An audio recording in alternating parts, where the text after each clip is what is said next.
Les gars, j'ai une question avant de commencer la lecture. Les Anglais, ils l'ont quand leur chapitre? Parce que je sais que les Anglais sont en avance, hein. Ils l'ont eu en semaine, eux, hein. Il me semble qu'eux, ils l'ont eu en semaine, les gars. Parce que il y avait des tendances Twitter One Piece, hein, il y a quelques jours déjà. Vendredi? Ok. Dimanche en légal, vendredi en scantrad. Non, non, non, non. Morta. Ils ont arrêté Scantrad, la traduction de One Piece. Ils l'ont dit, hein, c'est officiel, ils ont arrêté. Donc Scantrad ne fait plus de chapitres de One Piece, les gars. Ok, bref, les gars, on va commencer la lecture du chapitre. En plus, je suis un peu enrhumé et tout, mais bref. Donc, chapitre 1027, un péril qui dépasse l'imagination.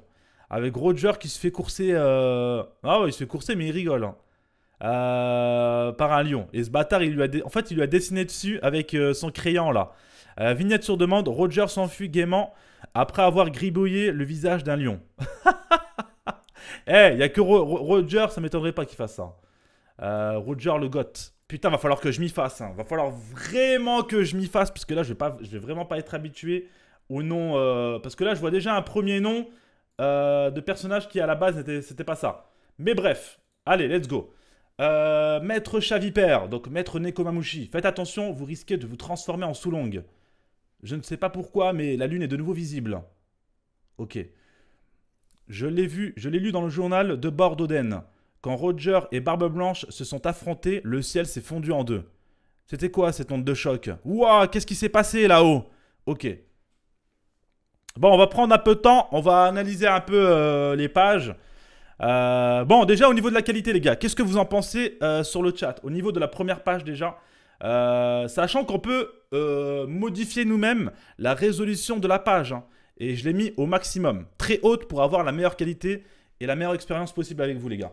Donc déjà, juste comme ça, pour vous, vous qui avez l'habitude pendant des mois, pendant des années de suivre les chapitres sur la Scantrad, qu'est-ce que vous pensez déjà de cette première page? Est-ce que selon vous, il y a une qualité qui a été améliorée? Est-ce que non? Pas du tout. Pour vous, c'est la même chose? Déjà, premier visuel, les gars. Bon, on retourne, les gars, sur le chapitre. Let's go. Pareil. Top, mais honnêtement, pas d'énorme différence. Ok. Je vois pas la différence. Bien. Quali de ouf. Je sais pas si c'est ta résolution, mais ça fait plus clair. Non, c'est normal, Amine. Ouais, ouais. Même moi, c'est beaucoup plus clair sur mon PC. C'est pas lié à la résolution, en tout cas.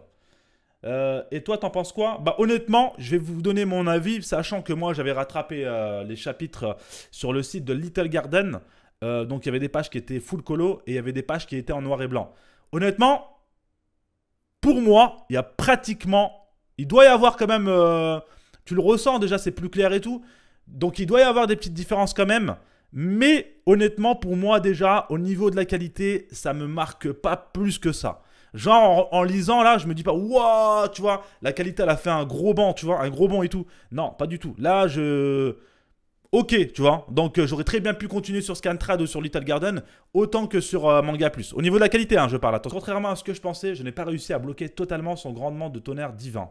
Ok, donc ça c'est le Raimake. Putain, Yamato en sang. Donc elle a quand même pris cher, hein. Yamato. Ok, donc lui il l'appelle Yamao, hein. Occupe-toi d'aider cette poule mouillée. Eh, qu'est-ce que tu traites de poule mouillée là? Arrête de faire ton pétochard, Momo. Tais-toi, je sais très bien ce que j'ai à faire. Mais on ne change pas comme ça d'un claquement de doigts. Ne t'inquiète pas, Momo, je suis à tes côtés. Pardon de m'être éloigné de toi tout à l'heure. Yamato? Eh, vous deux, où allez-vous comme ça? Ouah! Ok, donc Kaido dans les parages toujours, hein. Kinemon, Kiku, prêtez-moi votre force. Je vous promets de emmener le seigneur Momonosuke. Oh!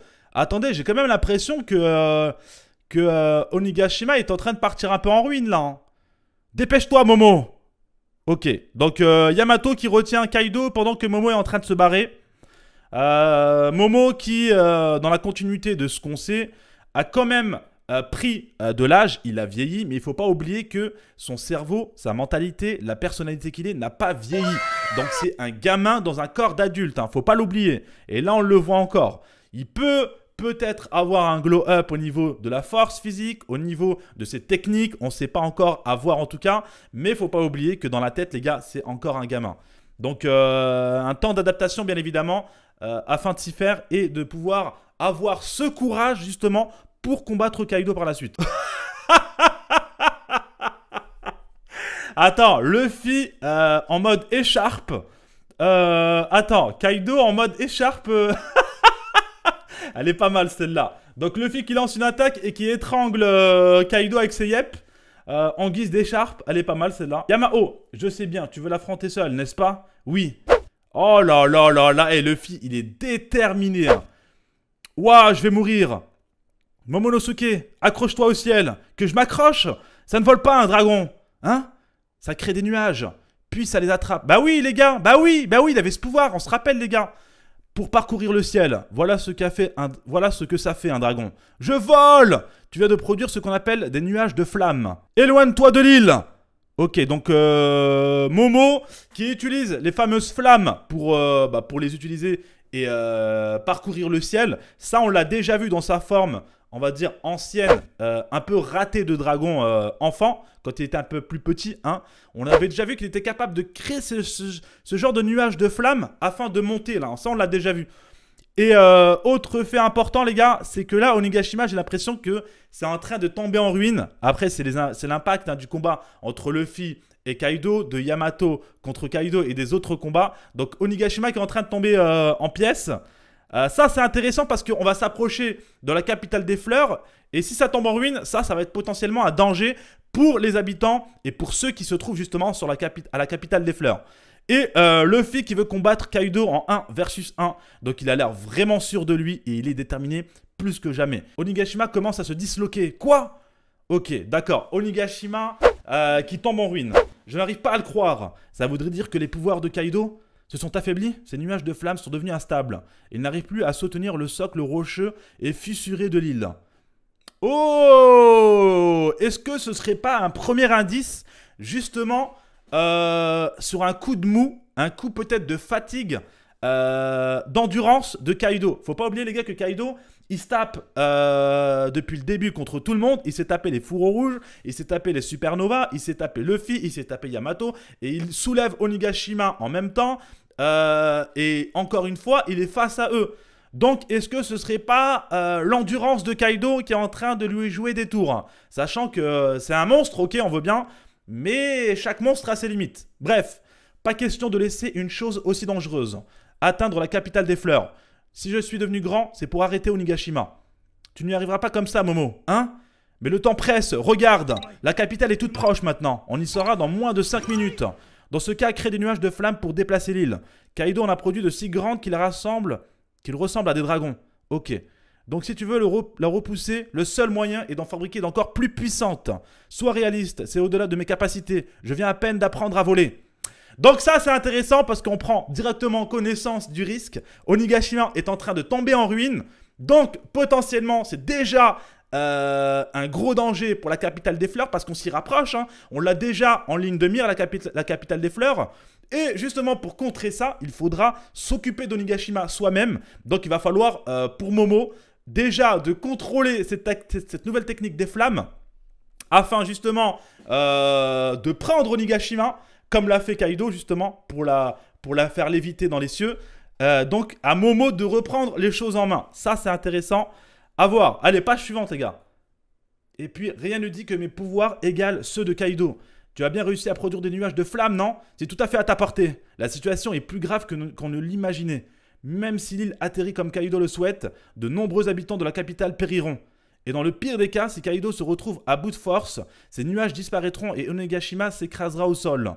En plus, l'île abrite une quantité incroyable d'armements et d'explosifs. Autrement dit, elle est comme une immense bombe. Oh là là là, hey, c'est chaud, hein. C'est très chaud. Hein. Autrement dit, elle est comme une immense bombe. Et vu le peu de distance qui la sépare de la capitale, il est désormais trop tard pour évacuer la population. Autrement dit, le danger est imminent. Onigashima est une bombe volante et il n'y a plus qu'une seule solution, les gars. Étant donné qu'on ne peut pas faire évacuer la population de sa totalité en si peu de temps, il va falloir que tout de suite, les gars, Momo porte ses responsabilités et maîtrise cette technique. Il n'a pas d'autre choix, les gars. Si Onigashima s'écrase, nous mourrons tous, quel que soit notre camp. Mais alors, je dois stopper Luffy. Abruti. Ok, elle lui met un gros coup pour le réveiller. Il a déjà assez de mal à tenir debout, avec tout ce qui pèse sur ses épaules. Lui seul peut vaincre Kaido, alors ne va pas l'embêter avec tout ça. Nous devons surmonter cette crise sans que personne ne s'en aperçoive. Ok. Yamato et Momo ont mission pour tenir Onigashima, tandis que Luffy va devoir se fight en 1-1 contre Kaido. Let's go. Dans l'espace de concert situé sous le dôme. Gia! Couchez-vous, le Seigneur King est en mode pétage de plomb. Wesh, wesh, wesh, wesh, King! Il est en train de faire du sale, là, King. Ok. Ok, donc là, il est en forme hybride, là. J'ai un peu l'impression qu'il est un peu en forme un peu hybride, là. Gouah! Ok, il est en train d'attaquer de partout. Hein. Quoi? Zoro! Qu'est-ce qui t'arrive? Wow! Ah ouais, d'accord, Franky a attrapé Zoro qui s'est fait éjecter pas mal loin, là. Il est fort, le bestiau. Ceci dit, ça n'a rien d'étonnant. Comment ça se passe dans l'espace de concert? Tu as besoin d'aide? Non, ça ira. Ok, Zoro en difficulté et Zoro avec le bandana. Après, c'est pas étonnant. King étant le second plus puissant de l'équipage de Kaido, forcément, Zoro aura quand même un minimum de difficulté. C'est normal. S'il réussit tout au premier coup, il n'y a plus de mérite. Allez, page suivante, les gars. King, espèce d'enfoiré. Ça va pas d'attaquer tout le monde. Tu m'as tailladé. Tu m'as tailladé le derche. J'aurais préféré la gorge. Pardon? Zoro, le chasseur de pirates, a endommagé le masque du Seigneur King. Oui, ça explique pourquoi il est furieux. Personne n'a jamais vu son vrai visage. Oh, quoi? Attends, quoi? Attends. C'est quoi ce délire? Il porte un masque? Attends, c'est pas son apparence là en fait. Désolé Franky, mais je vais te demander de t'éloigner. Ça marche, bon courage. Arc rouge. Technique à 3 sabres, ultra impérial, Tiger Slash. Oh là là là. Eh, c'est chaud hein. Par contre, grosse information, on n'a pas la véritable apparence de King apparemment. Il porte un masque, dinguerie les gars. Et c'est pour ça qu'il attaque de partout, c'est parce qu'il est furieux que Zoro a endommagé son masque. Allez, page suivante les gars. Aïe aïe aïe aïe aïe aïe aïe aïe aïe aïe aïe. King, Zoro tant bien que mal essaie de faire les choses bien, mais King reste monstrueux et cause pas mal de dégâts à Zoro les gars. Il revient à la charge. Oh, il l'a sorti du crâne, il l'a sorti d'Onigashima limite. Hein. Je tombe, technique à 2 sabres, clear lance. J'ai eu chaud. Si tu veux me tuer, utilise au moins ton sabre. Ce que tu viens de faire est impardonnable. Parle pour toi. Oh la dinguerie. Oh la dinguerie. Attends, wesh. Ah ouais, d'accord, c'était vraiment un mec en dessous, là, du masque. Oh la dinguerie. Eh, je suis choqué, les gars. Moi, je croyais que c'était son visage depuis le début, là. J'ai cru que c'était... Mais moi, je croyais que c'était son apparence telle quelle, finale, quoi. Mais en fait, c'était un mec qui se trouvait en face, en dessous d'un masque. Ok, d'accord. Ok, d'accord. On dirait qu'il a des cheveux... peut-être blonds en arrière, je sais pas, on verra. Au niveau des couleurs, mais... King? Ok, on n'a pas la véritable apparence de King, quoi, depuis le début, en fait. Donc, qui est King? Déjà, la première question que je me pose, bien évidemment, c'est... Qui est King? Et qu'est-ce qu'il cache? Est-ce que c'est un personnage qu'on connaît? Est-ce que c'est un personnage qu'on ne connaît pas? Est-ce que son apparence, qu'on le connaît ou qu'on ne le connaisse pas, va nous révéler, encore une fois, des dingueries par la suite? En fait, pour moi, déjà, premièrement, je dirais une chose, les gars.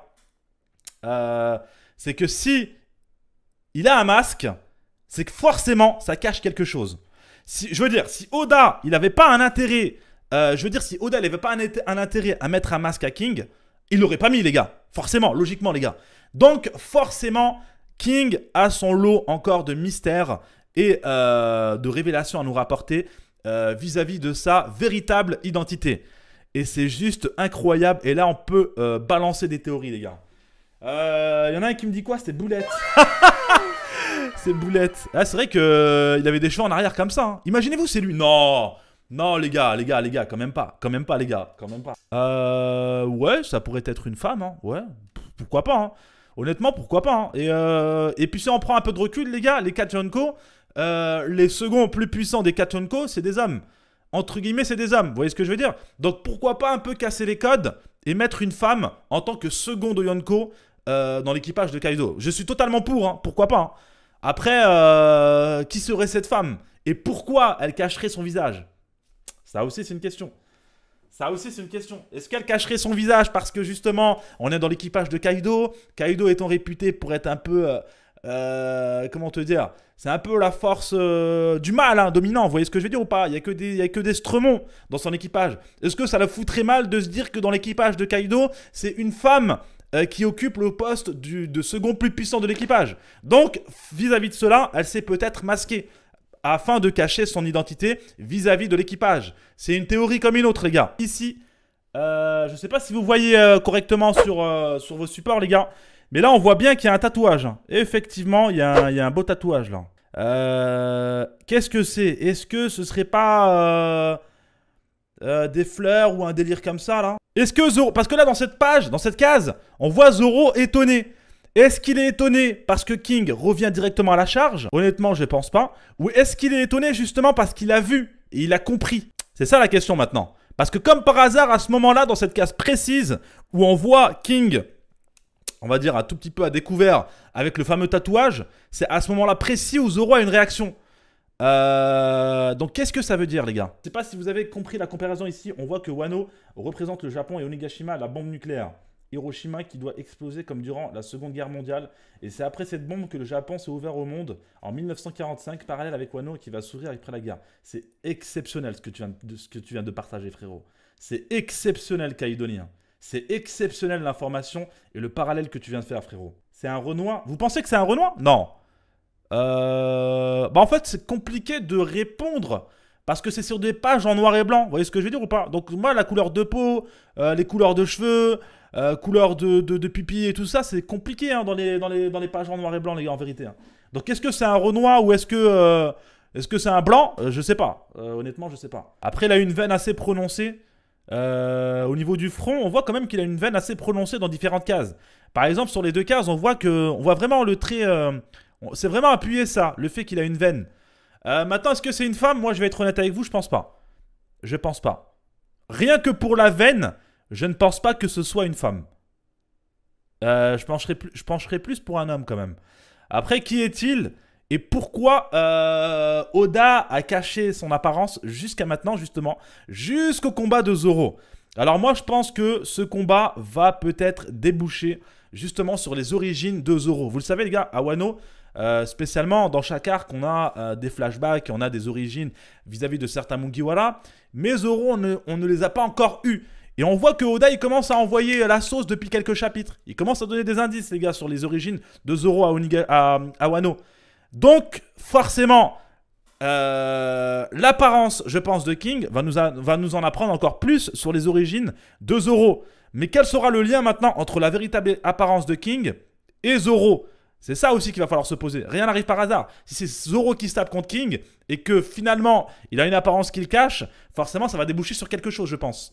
Sur les origines de Zoro.